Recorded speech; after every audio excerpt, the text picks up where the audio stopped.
what happened today in एक बार English में sir in your care Hello? the NIA institution in ongoing protest. हाँ हाँ बताइए बताइए. We had filed one public interest litigation before the Honorable Delhi High Court. The petitioner was Mr. Satish Kumar Agarwal, who was earlier Vice President of Akhil Bharat Hindu Mahasabha. In this writ petition, we had challenged the so-called student agitation in New Delhi, where the perpetrators have vandalized the public places. They have forced the metro stations to be closed. They have also forced the shopkeepers to close their shops and offices. So under these circumstances, the Delhi was for 2-3 days has been kept for hostage, and no activity was permitted by these so-called hooligans, the members of the unruly mob in New Delhi area.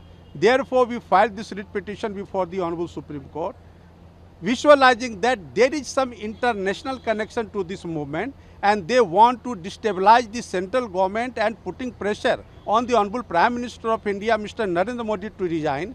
Therefore, we had sought NIA investigation, that is a National Investigating Agency, to investigate the whole case. And therefore, we had prayed that NIA may be directed to take over the agency investigation.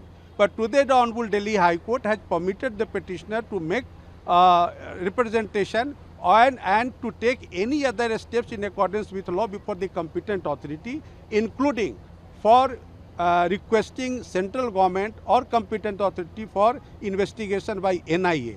So this permission has been granted, and therefore now we will file a representation before the competent authority in terms of the order of the Honorable Delhi High Court. During the hearing, court observed that the NIA investigation is concerned to the center. They have to see. Yes, the Honorable Court in detail has examined the provisions of NIA Act, and after examining that, the court has considered, was of the considered opinion that it is the power of central government to hand over this investigation to NIA, and therefore they have permitted us to approach the central government for referring this matter to NIA.